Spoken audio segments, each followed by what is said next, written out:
What's happening, y'all? You are now watching Juke Boy Sports Show. I am your host, King Ralph, here with my co-host, the homie Kai. What's happening, Brody? What's good, bro? What's good? What's good? I'm feeling good, feeling good. I'm glad to be here as always. You know, I like Most that. definitely. Bulls, get up. You look like you about to Hey, jump into the game, man. hey! Shout out to my moms for Yeah, taking care of your boy. Got the good old warm up, the Bulls warm up. Mama G. I'm all the way. I'm Chicago Bulls all the way down to the socks, literally. Gucci down to the socks. But before we get this joint going, man, let's send a shout out to the sponsors. You see the logo behind us. So if you want to do any music videos, podcasts, photo shoots, call the number on the bottom of the screen, 707 Fitboxer. And we got a lot to get into, so we're just gonna jump straight into it. Big deal or whatever, man. This one is a little saddening as a person that grew up watching college basketball. Yeah. Dick Vitale, the legendary Dick Vitale, had surgery and is out for the rest of the season. Is this a big deal? Yeah, it's a big deal. For the one, because he's a legendary announcer and he brings the type of enthusiasm and energy that's been unmatched. It's unrivaled. Right. That I've ever seen from a sports commentator in terms of the college basketball game, and just one of the greatest announcers ever. You know what I'm saying? Sure. Because obviously you have, and I'm not knocking other announcers. You have the Bill Waltons of the world, personalities, but this guy is very, very amazing, colorful commentary. Like you said, since you were young, since I was a kid, he always loved his dookies. Oh, look at the dookies. You know what I'm saying? Them diaper dandies. Yeah, them diaper dandies. You know what I'm saying? And so the thing with Dick Vitale is he just makes you want to watch the game of college basketball without even being, even if you're not a player right now, he's not a player right now, but he did coach, And when I think of March, because it's January's almost over, and then we got February. We'll have the different tournaments and different things like nature. But when you think of March Madness, what's the number one person that you think of? You think of Dick Vitale, right? Sure. And so for him not to be there, it's like Christmas without Santa Claus. You know what I'm saying? It's like true. Yeah, it's like cows without milk. You know what I'm saying? Like just use some analogies, bro. So it's a big deal for me. But me and Ralph, we just want to send our well wishes to Dick Vitale and the Dick Vitale family. Get well soon, Dick Vitale, and we'll be pulling for you. Oh, most definitely, man. Like I said, legendary, and everything that you said. So best wishes out to him. On to the next one.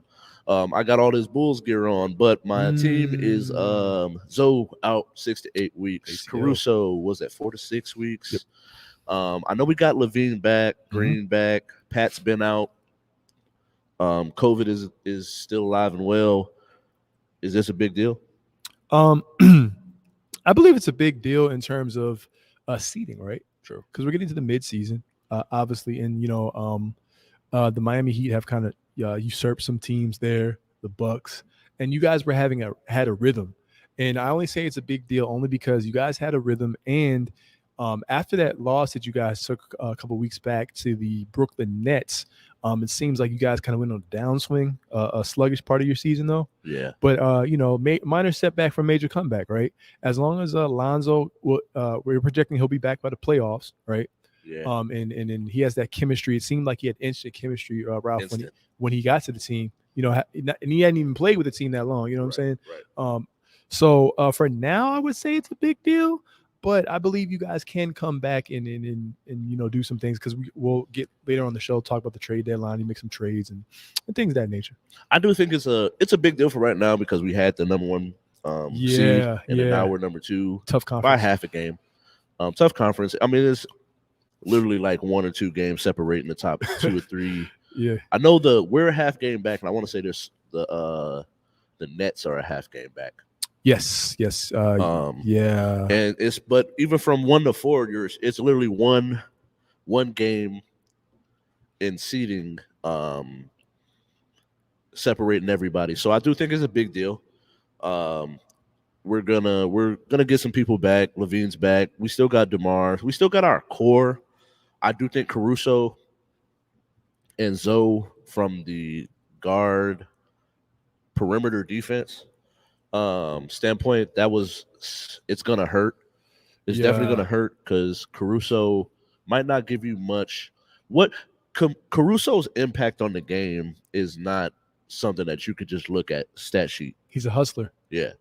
That should be his nickname, definitely. the Hustler, Caruso, the Hustler. You need someone that's going to do the dirty work, going to get those hustle points you could say. Yeah. And so I do think that as far as our seeding could hurt us, I don't really see it being a factor in the long run, just because I think our team is so deep and versatile, like we were talking about off camera. Yeah. We're so versatile and we're so deep at the guard position. So we'll see what happens at the trade deadline as well, and we'll talk about that in just a moment. And that's the end of that. On to the graduation ceremony. And this part is crazy to me because when you talk about just the talent at the quarterback position, there's honestly 3 or 4 people that are on this list of like just amazing talent, regardless, and that's before you get to the football field. I mean, you get to when you start looking at wins and losses and records and like accolades, teams and stuff. Yeah, the team itself. But it's like this, the quarterback itself. Aaron Rodgers is in that list of maybe 5 people. Yep, and so might be at the top of the list. Exactly. Me personally, I love Dan Marino. I was going to say I have him in my 5. Yeah, I'm always going to be a Dan Marino guy. As far as the best. Yeah. Is it time after this loss to the 49ers? Is it time to graduate Aaron Rodgers? You know what it's time for? It's time for Rodgers to take some accountability for the loss. Oh, true. That's Bird, man. In the stream, not playing. No. Bro, I had to say it, man. Yeah, I was really thinking about it, and I was listening to what Ryan Clark, had to say and different things of that nature. Aaron Rodgers proved he can still play. True. He can play. He just needs to play better, man. My thing is to answer the question, like he just needs to play better, man, because I'm looking at it like this. Where does he go, right? If he goes to the AFC, because we talked about this, I think, briefly on the show before about possibly, teams he could be on, like the Broncos. I think we talked about the Broncos in that division. But he goes to the Broncos, you have to go up against Mahomes. You're in the AFC, you go up against a Josh Allen. You go up against a Lamar Jackson, when his team's healthy. And I feel like a Herbert, all these quarterbacks with teams around them, right? Where I feel like the NFC, the road to prosperity is there for you. With Brady, being longer in the tooth and contemplating his retirement. We'll get to that in a minute. So I feel like he just needs to play better and to take accountability. There was no business for him to, lose that game, man. Not at all. With all due respect to the 49ers, the 49ers were a bigger mismatch, I feel, almost for the Cowboys, which I got wrong, and possibly the Rams, than they were to the Packers. And I feel like the Packers, they just, they choked due to the shortcomings of Aaron Rodgers. And we say that because we have a linear history now, Ralph, where it's like, the 49ers are his kryptonite, it seems. You know what I'm saying? Right. And so I just feel like he's an amazing quarterback. I'm not taking away anything from his talent and skill set like you so eloquently, started off this segment with, but I just feel like he needs to play better. And I feel like don't run from the problem. Stick it out. Stick with your boy Devontae Adams. You say you want to play with him so much. Stay with him. Stay in Green Bay. You have the coach there, right? Right. You won 3 division titles. You made 3 straight NFC championship games. So now you need to get over the hump. You don't need more weapons than the government got to get past the 49ers, with all due respect. So not the 49ers. Yeah, well, not the 49ers, man. Like they should have ran through them, honestly. They should have. That was a one team that I thought they should have. Most definitely. Yeah. They should have got them out of there. But anyway. But do you want to add? I know I went with it, but I was for every reason you said, man. I believe accountability, man. Personally, I do think it's time to graduate him. Okay. I think that. Was he 34? 34, 35? No, he's like 30. He's older. Yeah, he's like 37. But you got to remember, he didn't play his first 4 years. Right, because he was behind old boy who didn't want to retire. Right. And so I think with that, man, it's like for me personally, I think that it is time. Because he's not. Like you blamed it on McCarthy. You straight up threw McCarthy underneath the bus. Mm-hmm. So you get the new guy. Mm-hmm. And then same issues are occurring. I feel like at a certain point it's you. Yeah, it is the same results. The only thing that kind of leaves me pause as a fan, a low key fan, a closet fan of the Bears is they. I think Jordan Love gives an opportunity for the rest of the people in the division to come back because Jordan Love has showed me nothing that lets me know that he's ready to take over. Right. So I think it's me personally. I think it's time to graduate him. But as a person if I was a Packers fan, I would still want Aaron Rodgers to be my quarterback because I don't think Jordan Love is going to come in and do anything more. Right, and you're looking at the division, Mike Zimmer being gone, whether for good or for bad. But you know that defense. You look at the other quarterback situation in that division, and it's a winnable, right? Right. So you still will compete for wins. Okay. But Tom Brady.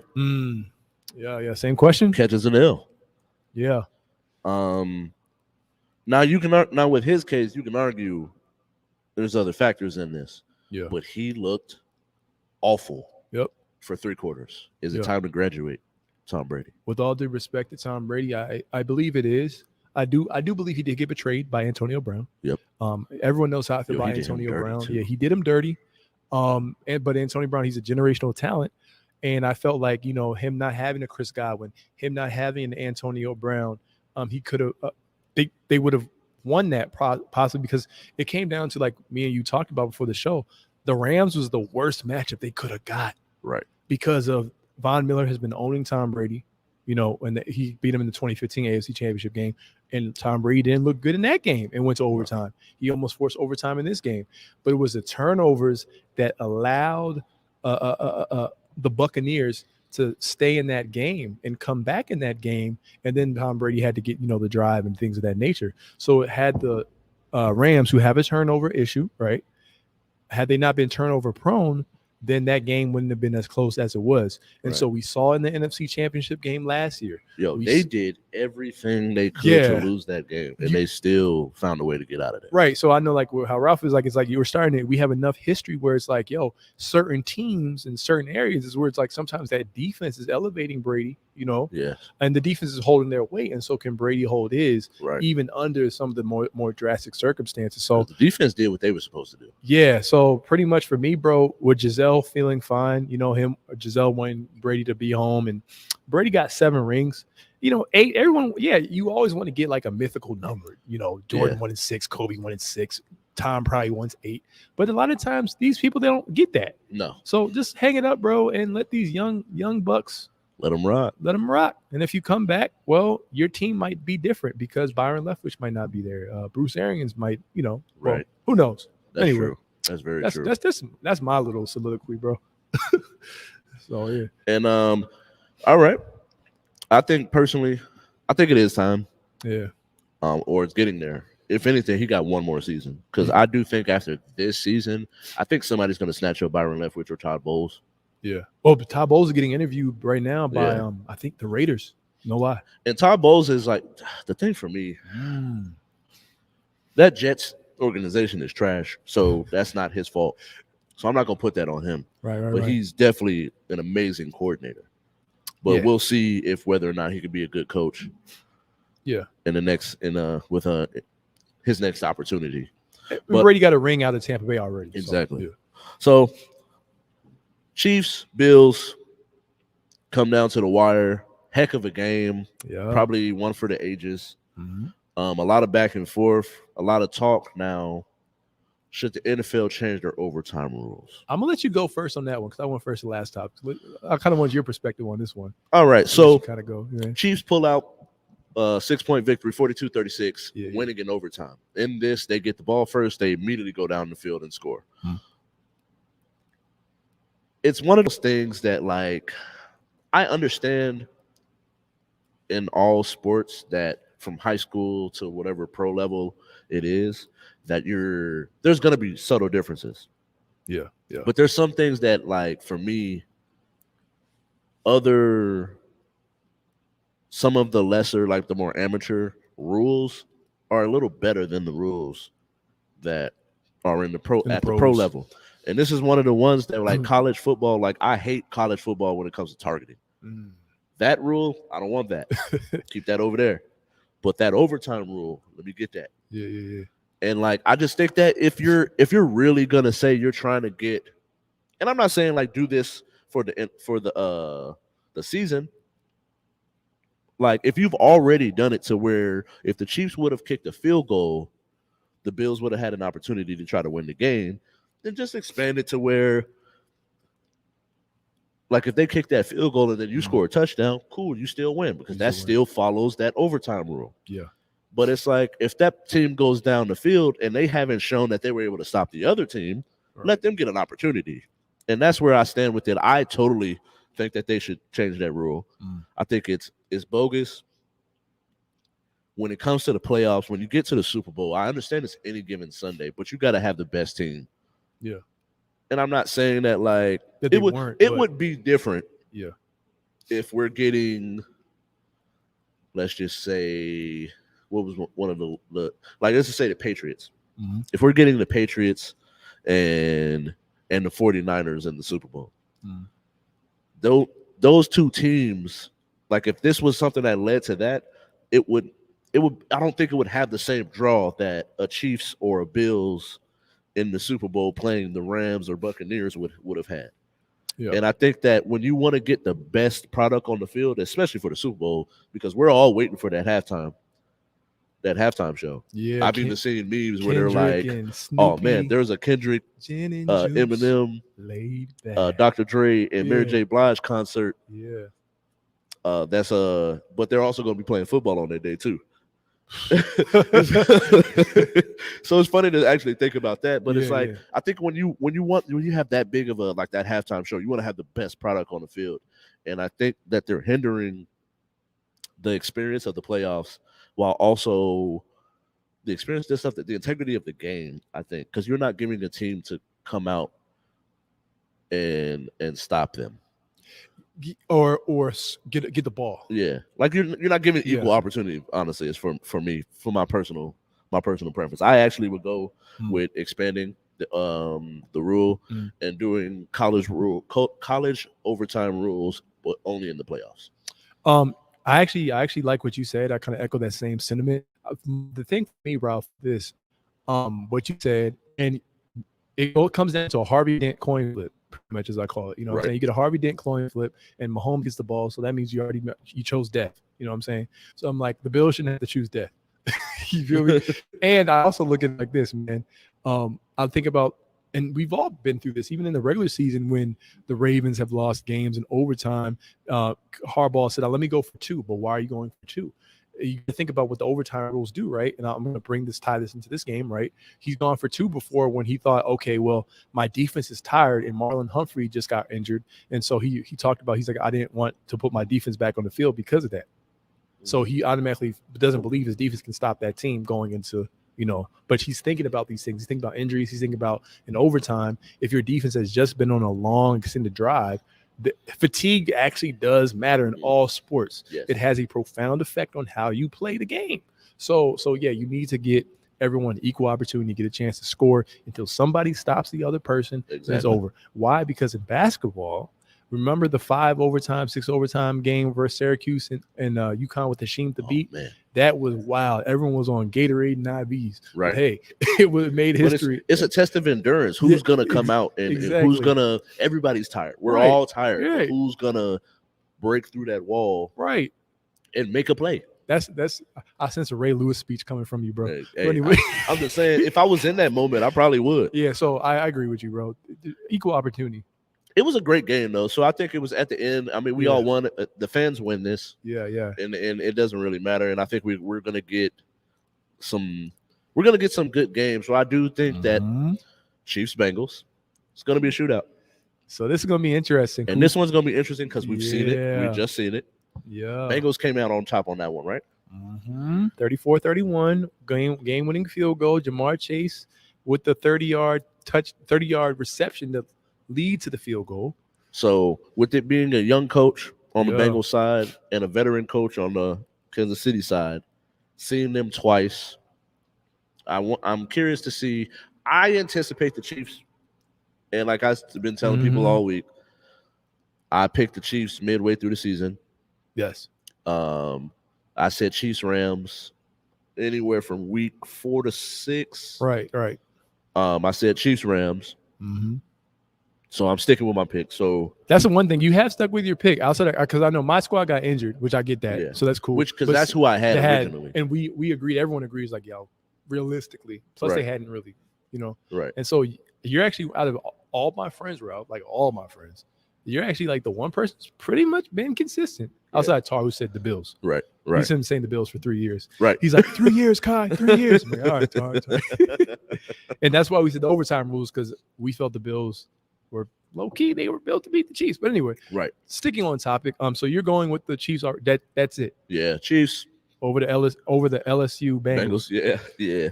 All right, man. I wouldn't be surprised either way, honestly. I was gonna say, like, no. I wouldn't be surprised either way.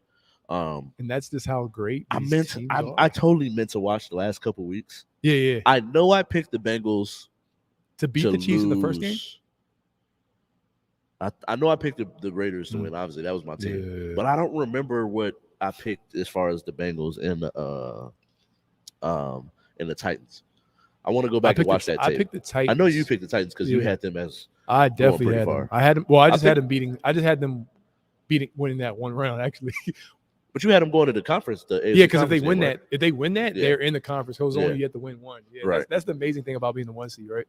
So I would have got lucky, but I do think that I think it's gonna boil down to on both sides, can they make them matriculate down the field instead of getting big plays? Whoever stops the big chunk plays, I think is going to end up winning this game. The Bengals do a very good job. Yeah. They have 3 stud receivers, a great running back that could a pass catching running back with size. Yeah. Chiefs on the other end, speed everywhere. Yeah. The best tight end in football by a long shot. And then pass catching running backs. So I do think it's gonna boil down to who can make a play and get stops, turnovers, and stop big chunks. So chunk plays. For my assessment, like you said, bro, this game is gonna be closer than a lot of people think. Oh yes. The Chiefs are 7-point favorites, despite the fact that the Bengals beat them in last week of the season. So it's not like they played the Chiefs when the Bills played them in week 3 or something like that. Right. They played them last week. They beat them. Andy Reid even said they beat us. Right. And so we'll get to the next game soon, but to keep this for the sake of time, both these matchups on both conferences, bro, are rematches of the last week of the season. That's insane. Oh, true. Yes, and both the Niners beat the Rams and the Bengals beat the Chiefs. I want people to think about that, right? Jamar Chase recently said, I don't believe I could be stopped. Right now, he can't be stopped. No one's proven it. I don't actually think this is a good matchup for the Chiefs at all, Ralph. I'm just going to keep honest with you. But the Chiefs are a great team, and I believe that you say the big chunk plays, I believe the trenches, because I believe that the Titans would have beat the Bengals had Tannehill not, you know what I'm saying? They were beating him in the trenches. Tannehill. They were beating him in the trenches. Jeffrey Simmons, 9 sacks or whatever. So shout out to him, right? And so when you look at the Bengals, with all due respect, they're also kind of getting by the skin of their teeth. The Raiders game, you know what I'm saying? The Titans game, you know what I'm saying? All these games, and now they go up against a true juggernaut, but they believe that they can win, and Joe Burrow is getting hit and taking it. But when you look at the Chiefs, you know the Chiefs, they're pass rush, they can play defense, but they're not the Tennessee Titans. They're not the what's the other team? Give me another. What was the other team that was in the? They're not the. Man, I forgot the other team that was in there. The Raiders with Crosby and Unique. So, Chinese New Year of the Tiger. Yeah. Hey, screw it, bro. I lost the Titans and Packers. I'm going with the Bengals, bro.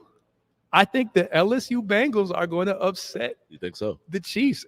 And hey, you know what? It may sound crazy, but the Bengals shouldn't even been here. It's not really that crazy, honestly. It's not crazy. They here already, so I think we're gonna get a rematch of one of the Super Bowls, and we'll find out. It's either gonna be the Niners and the Chiefs, or a Super Bowl from the '80s, which I'm gonna go with in the next topic. So yeah, but I'm going with the Bengals, the LSU Bengals, and you're going with the Chiefs. All right. And if they lose, I will not show up for the next stream.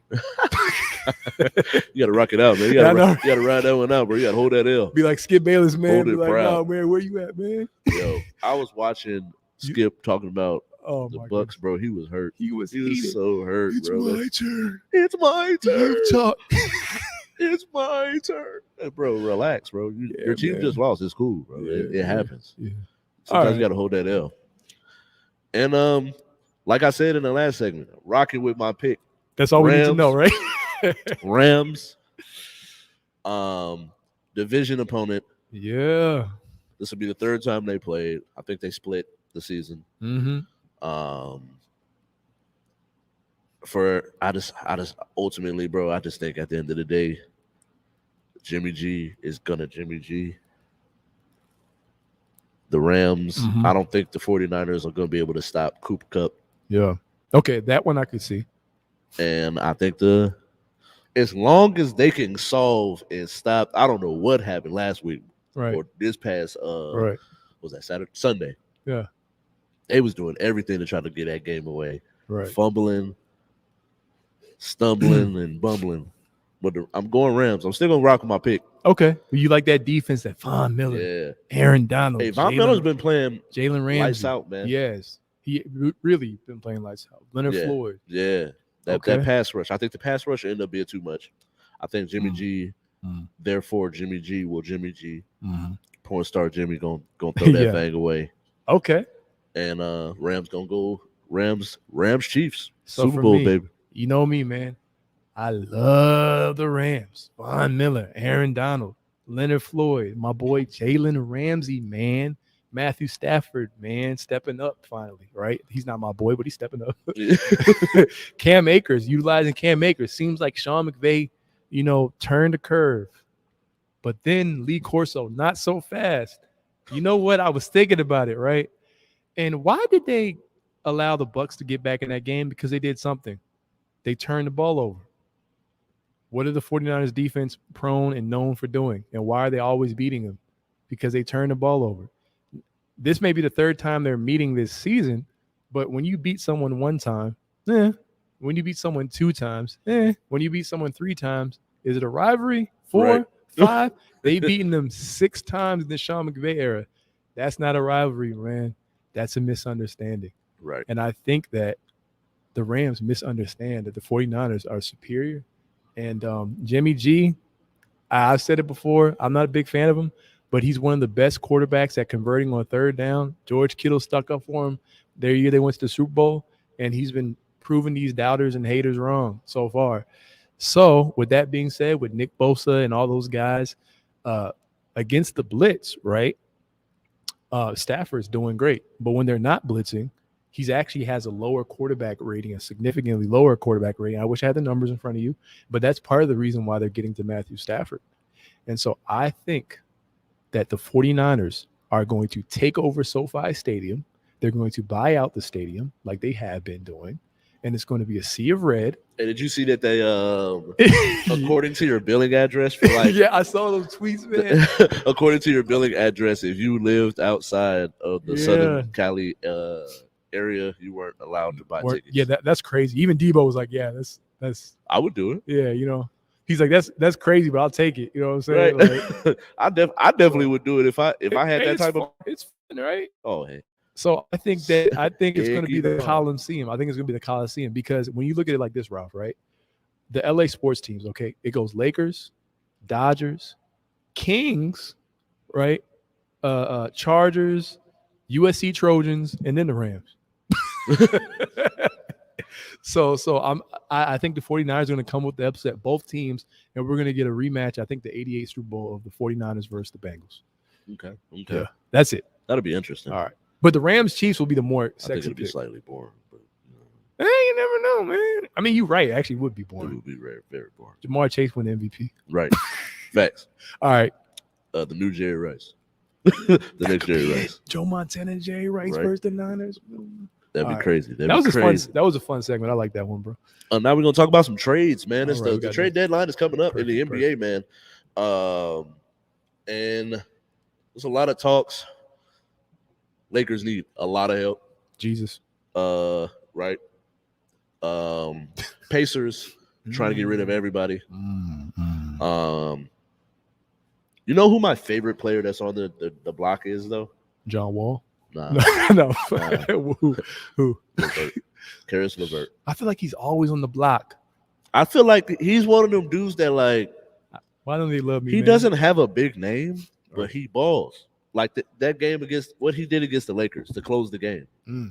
He was hooping, Mm-hmm. and he's shown that he can be a really good scorer in this league. Now, can he be your best scorer? I don't know about all that, Right. but I definitely want to see him go somewhere where he could get that shine in the playoffs. Yeah. So as far as trades, I want to see. I'm not sure as far as him yet. I would like to see Bulls get Yeah. a big, or at least someone that we could put at the 4 spot. Okay. That can slide to the 5 with Vooch and still get buckets. And Would you take a? Would you now? Are you looking at a veteran or a younger guy? Do you want another veteran in there, or if you can hoop, you can hoop. Honestly, like a Marcus Morris, maybe? In my personal opinion, I don't want like a Marcus Morris No, he's because I kind of. don't because he doesn't. He's been struggling in the playoffs recently, which is kind of odd. He usually Yeah, doesn't. because but- that's the one that plays for the Heaters. That's the one that plays for the Clippers. No, he's played for the Clippers. Because he's I like that brother. yeah, better. he's the one that can score. Yeah. Yeah. Markeith's the one that plays defense. Yeah, I like that brother a little more because he still has that toughness Yeah. to do the dirty work, and I like that. He's a tough shot maker. And he makes tough shots. Yeah. And he showed that when he played for the Knicks, he was averaging 20 points. So Yeah. I mean, He was hooping. it was a terrible team, but it was probably a lot of empty calories too. But Yeah. still, he was hooping. he still averaged 20 points a game. Yeah. And so I think that he's someone that you could get and get a bucket, hit tough shots, and he's hit game winners as well. Right. What about you? All right, so I have a couple different things. I'm gonna go with my team, my newfound team, the Charlotte Hornets. Buzz. They we need a big man. Look, so when I look at the Charlotte Hornets, and I feel like you would know this as well, like being a Bulls fan, you know, when you have a nice young up and coming team, you have some nice pieces, but you want to kind of go to that next level, obviously. No, we're not championship contenders, but I do believe we can be a playoff team. I believe we're sitting currently, I think, like the 7th seed in the East. Tough division, so that's actually pretty good. But what we need is defense.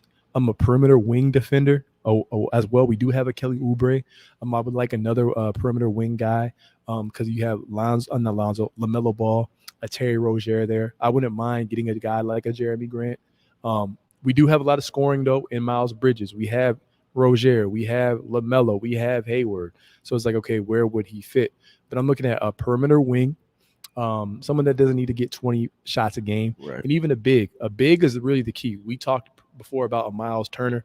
Someone that can rebound and someone that can stretch that floor. Yeah. So I like that. I also would like to see the Bulls get some size there. I actually thought, obviously you can't get JaVale McGee now, you know what I'm saying? Right. But I'm looking at maybe a Demarcus Cousins. Demarcus Cousins is a nice guy that you could just, even if you don't trade for him, obviously, but you're just signing him, a guy that can extend the floor by shooting the three. Shoots around 80% from the free throw line.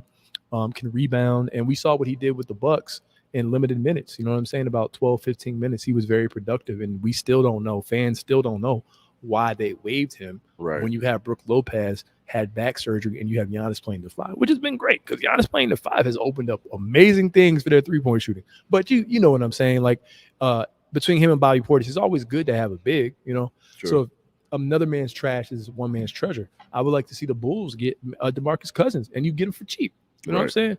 And then I'm looking at I think he just signed a 10-day contract with the Nuggets. But I'm like, these teams they're not keeping Cousins. It seems like he's going around. I don't get it either. That's one thing I don't get. Yeah. And then go ahead. Mm-hmm. There's got to be something behind the scenes that we're not seeing. Yeah, something behind the scenes we're not seeing. And then I think another team I'm looking at, obviously the Clippers could do a couple different things. I've heard, so the Lakers were first linked to John Wall, and then the Clippers swooped in. I think that's Jerry West doing that, which I don't blame him. Hey, man, you don't like the organization, do it. Right. We talked about this months ago, like before the season. John Wall, someone that can get into the teeth of that defense. They need another playmaker when Paul George sits. Now it sounds Paul George may miss the rest of the season. Kawhi Leonard, we still don't know. The Clippers have slipped to that 8th spot. Either you're going to develop your young guys and a Keon Johnson and a Brandon Boston Jr., or just bring John Wall in just to kind of stay afloat if you're going to bring Kawhi Leonard back. So I'm looking at that. And then the last thing I'm probably going to say, because I'm just trying to think teams, I still would like to see Dame move, man. Dame. We still want to see Dame. I know you do. Yeah. Get him out of Portland, man. Dame, look, you're not going to win, man. No, they need to blow can't. that up. They got to blow. I feel bad for Chauncey. Yeah.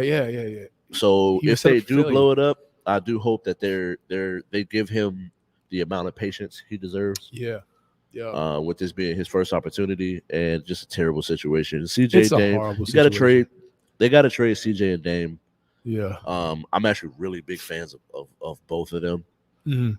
I love CJ's mid-range game. I think he has one of the probably the best. He's top 3 mid-range packages. Oh yeah, in basketball right now. Him, DeRozan, Kawhi, Yes, all of them, yes, Booker, like all of them are some mid-range specialists. yes, CP3. The one thing for me, Mhm. I want to see De'Aaron Fox go somewhere where he can actually ball too. I'm glad you mentioned it. Go ahead with that, man. And so, like, the one thing that kind of messes me up is I like Tyrese Maxey. Mhm. So, as far as the Sixers, that's the team that the Kings have been, because Ben Simmons got to go. Yeah, he's toxic at this point. With all due respect, I don't like using that word, but we know how it's coming. It's not his fault, honestly. His fault. Like at one point, both sides were in the fault. At first, I felt a way about him. I felt like he was being way too sensitive. Yeah. When you mess up, and somebody calls you out on messing up, you gotta take that on the chin. You can't be like, "Oh, I thought we was friends," or like you getting paid all this money, but it's like, bro, you literally had a wide open layup and you passed it. Yeah, that meme was hilarious. He's like, right, like you're literally 6'10", standing underneath the rim with a 6. They list him at 6'2", but I don't think Trae Young is that tall. Nah. And so like that gotta go. So, but I do like the team. So I would prefer right. If I was them, I think they need someone in the like a 2 to the 4 spot where go get us a bonus or go get LeVert. Mm-hmm. I think LeVert would be perfect. Yeah. Because of the dynamics of the team. I do think that they need shooting. So if you're gonna trade a Ben Simmons, you got to get a Buddy Hield in that deal. Yeah, get the shooting because you need the shooting. Now is he Steph? No, but Buddy Hield can shoot really well, and he showed while being on a bad team, he still can hit clutch jumpers. Yeah. Christian Woods is another one I think is going to be interesting because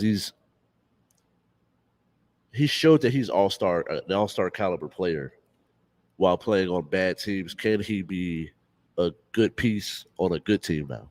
Right. And that's the part for me that I want to see the UNLV product get his opportunity. So I think that would be interesting when you were talking about the Heat.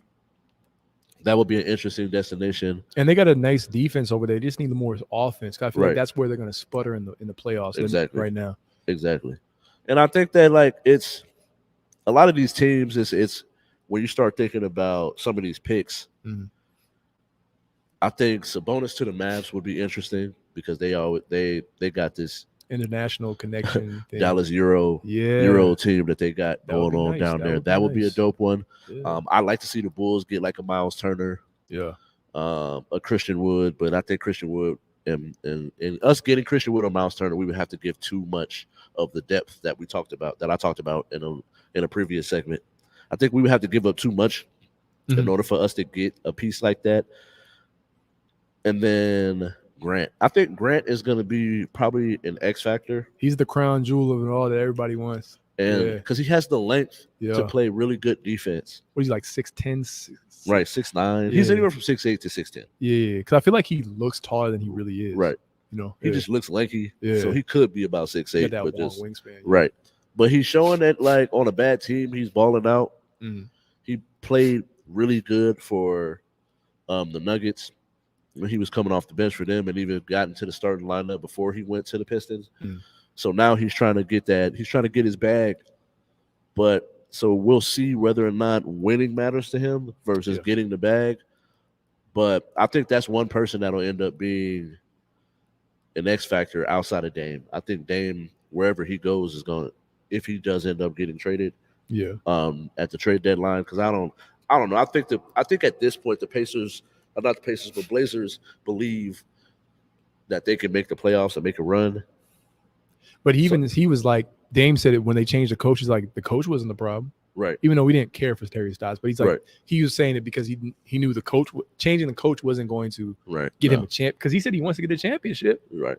But it's not even knock on his skill. It's like, you're in a small market. We get the, be loyal and all that. Even though I don't think Cleveland should be loyal to franchises, but we get the, doing it the old fashioned way, like Giannis. But you're not Giannis. That's one, with all due respect. And Giannis did get a Drew Holiday and Chris Middleton and some other complimentary pieces to complement style, where Dame doesn't have the complimentary pieces to complement his style. No. You feel me? Like he needs a better big than Nurkic. Exactly. And it's one of those things when you rock with somebody tough. Yeah. It's a harsh reality. Yeah. I think they would love him in Philly, honestly. Yes. If you replace Ben Simmons with Dame in Philly, man, they would love, because Dame has the mentality that the Philly fans like. He's going to give it his all. You know what I'm saying? And it's us against the world. Yeah. AI would love Dame over there. Exactly. Yeah, that's one. So this trade deadline is going to be interesting. We got a few more weeks before that deadline hits. Yeah. So with the rest of the time we have left, we got our mid-season power rankings. So we can spend a little bit more time. Like I said before we got on camera, we was gonna have to rush through it, but can't take too much time. But we both got 10 teams, so we can give about a minute. All right, a minute a team. But go first. All right, so number 10 is my Charlotte Hornets. They broke the top 10. Yes, so far this season they have beaten. This is interesting. I know. He's like, I totally disagree. No point. I definitely disagree. Hey, at least top 15, man. Top 15. Hey, no, but real talk, I got to put them in there, and I'm going to make a strong case for them, right? Top 10, because I'm looking at strength of conference, right? They're a playoff team currently in the toughest conference. So off the strength, and then I look at between the Clippers without a Kawhi and PG, the Lakers just playing badly in LeBron stat padding and going for Kareem scoring record, and Russell Westbrook ignoring Shaq on the sidelines, telling him you're playing too fast at the Orlando Magic game, and Russ ignoring him. I think the Charlotte Hornets, if they play that team, they're running them off the court because they lack the perimeter defender. So anyway, but we're in the Eastern Conference. The Charlotte Hornets, they're a playoff contender right now in the Eastern Conference, and they've beaten the Milwaukee Bucks in back-to-back games over this past month, right? And so they played the Milwaukee Bucks, the defending world champions, twice, and they were able to beat them. Also, Kelly Oubre had been playing like a 6th man of the year candidate so far this season, right? And so he's had multiple 20-point games. Terry Rozier has been saucing and killing it, and Miles Bridges had that 38 and 12 game, and Gordon Hayward's been playing well. So I just think that because they're in the small market, because they're in Charlotte, we talk about LaMelo, but we don't talk about the ancillary pieces that they have in Miles Bridges and Terry Rozier and et cetera, and how well they're playing. And they've gotten a little bit better defensively as a team, even though they're still not great, but they're actually playing better. So I think just the fact they're finally playing better, a nice style of basketball. They're sitting at 26 and 21, 5 games over 500.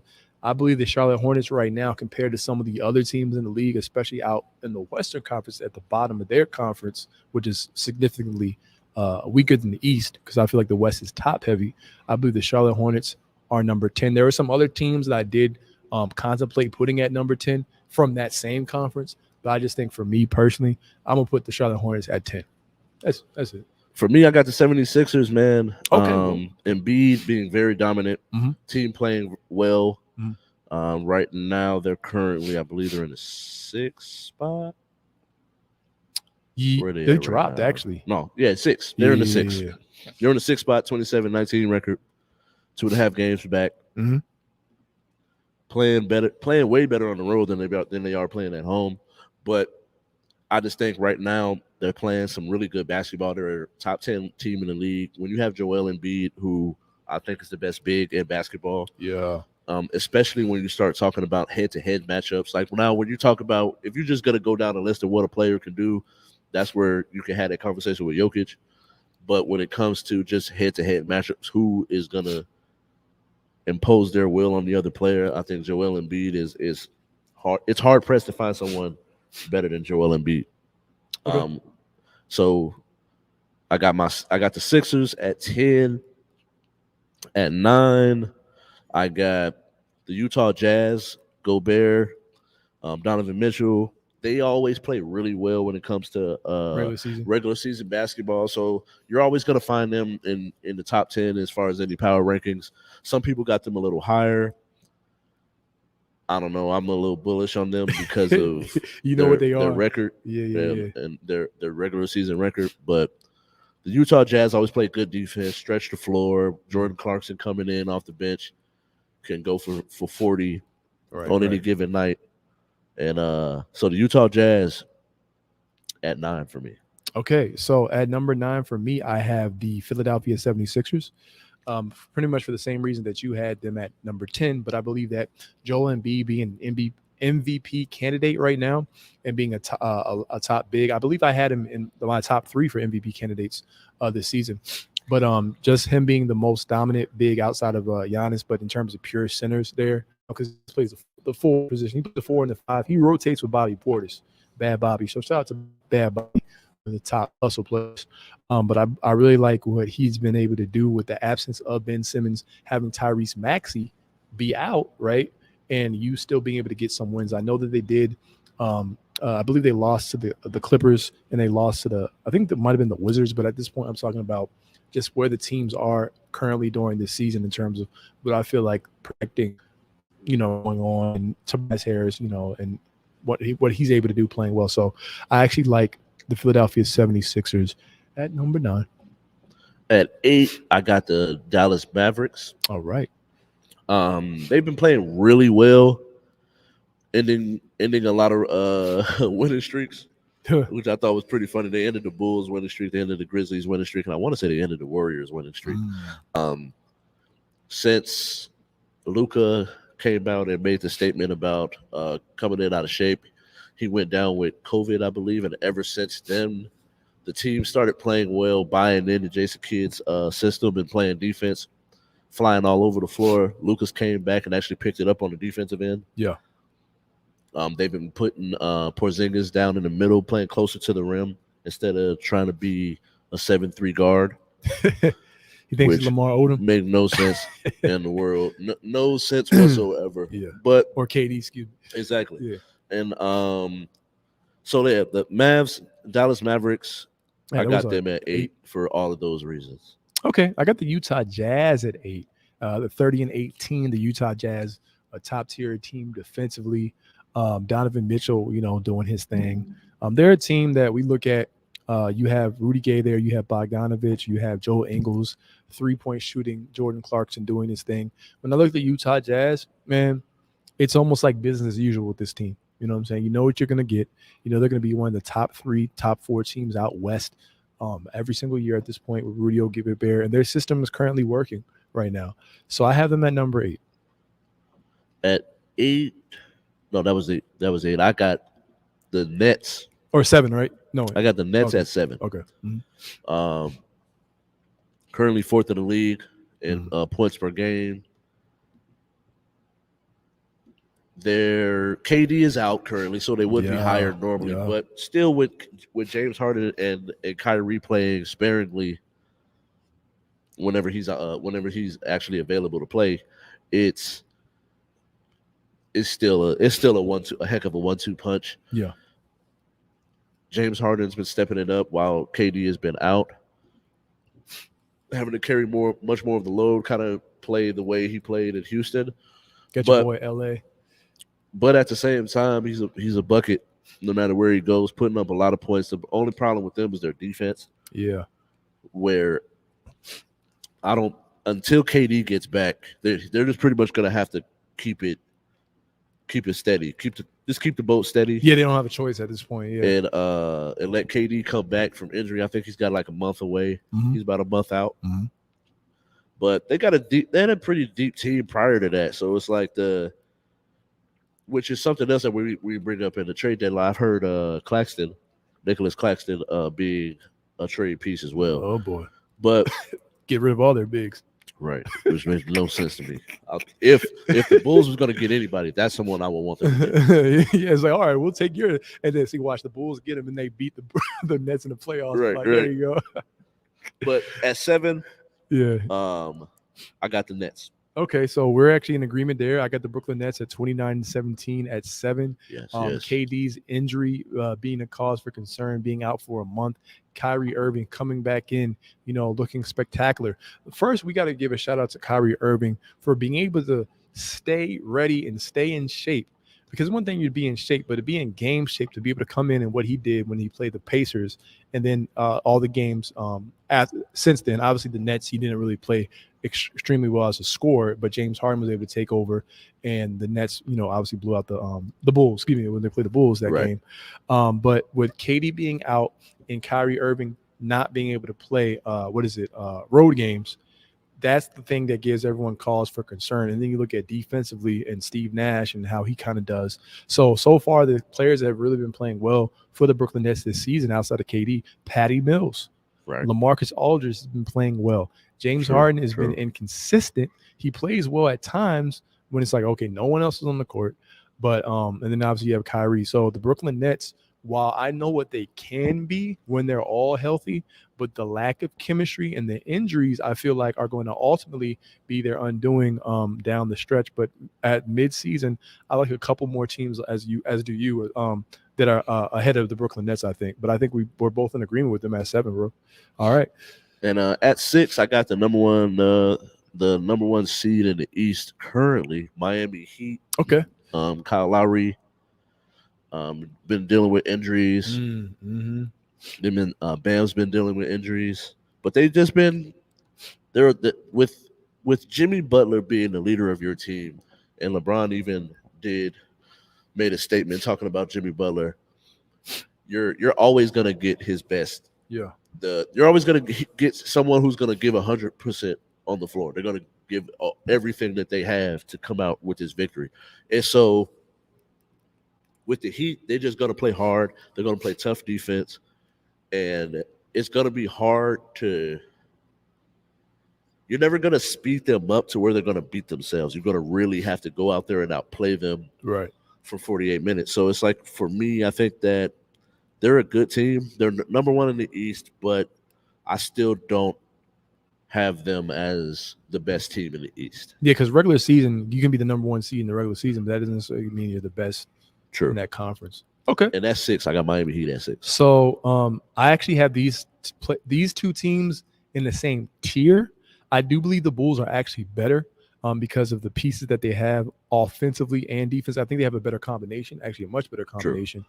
But I have the Bulls at 6 underneath the Heat in my power rankings due to the injuries. Obviously, both these teams suffered injuries, but Miami has been able to endure their injuries a little bit better with Bam being out, with Jimmy having missing games, and they've won some games. Whereas the Bulls, they kind of went into a lull. I remember they had that 4-game losing streak, and with Lonzo being out with the ACL, with Caruso being out. And you mentioned before, you talked about Caruso. It's the hustle plays that you can't encapsulate on a stat sheet. So, Chicago Bulls, I really like this team. I like DeRozan. I like Levine. So their offense, I know offensively they're better, but right now in terms of just how Miami's playing, and I think that's psychological the way they're coached. I won't put Miami ahead of them just for that one spot, but I got the Bulls at 6. Well, at 5. For all the reasons that you just mentioned, I got the Bulls. Okay. I like that, bro. I got the Chicago Bulls at 5. With the gear on. They're a half game back from the number one seed. They had the number one seed for a couple weeks. All right. Right now they're dealing with injuries. Caruso, Lonzo out. They just got Levine and Javonte Green back. Pat Williams went down back in November. And should be back in March. Okay. If he is going to come back. And I think that, like, right now they're weathering the storm, man. They're playing really well. Io's been able to step right in from day one and be a great contributor. Yeah. Kobe White coming in off the bench.